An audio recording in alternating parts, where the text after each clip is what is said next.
एक बार 5 दोस्त एक रास्ते पर जा रहे थे। सुबह का वक्त था। सूरज की पहली किरणों में धूल चमक रही थी और हवा में बस शांति थी। चलते चलते उन्हें रास्ते में एक पुराना कुआं दिखा। गहरा, अंधेरा और चारों तरफ कीचड़। वो पांचों पास गए, जिज्ञासा से झांकने लगे। लेकिन पास पहुंचते ही उनमें से 3 दोस्त फिसलकर उस कुएं में गिर गए। कुएं में अंधेरा था। तीनों नीचे गिरकर पहले तो चुप रहे, फिर घबराकर ऊपर चढ़ने की कोशिश करने लगे। ऊपर के 2 दोस्त कबीर और मनोज कुएं के किनारे खड़े होकर चिल्लाए, अब रहने दो, निकल नहीं पाओगे। ये कुआं बहुत गहरा है, कोशिश बेकार है। नीचे के तीनों ने फिर भी कोशिश की। कभी हाथ फिसलते, कभी पैर फिसलते, फिर भी वो चढ़ते रहे।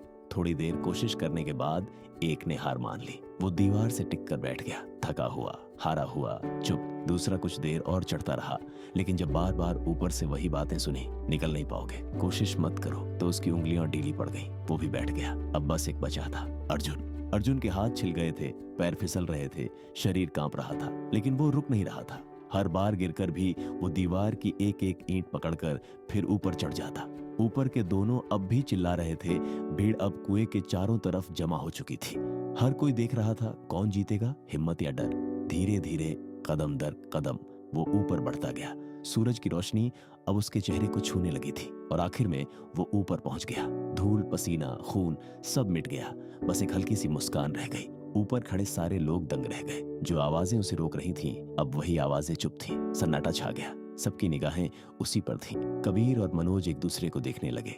चेहरे पर हैरानी, आंखों में यकीन न होने वाला सन्नाटा। और तभी भीड़ में से किसी ने धीरे से कहा, वो बहरा है। पूरा माहौल रुक गया। सब हैरान थे। किसी के चेहरे पर विश्वास नहीं था। लोग आपस में धीरे धीरे कहने लगे, इसलिए वो नहीं रुका, उसे हमारी बातें सुनाई ही नहीं दी।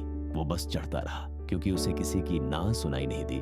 बस ऊपर की रोशनी दिख रही थी। अर्जुन सूरज की रोशनी में खड़ा है, पीछे कुआं, चारों ओर लोग और हवा में बस एक सन्नाटा। कभी कभी जीत सुनने से नहीं, सुनाई न देने से होती है। हार मत मानो। मॉरल ऑफ द स्टोरी, लोग क्या कहेंगे, यही सबसे बड़ा डर है। और जब वो सुनना बंद कर दो, तो जीत अपने आप बोलती है।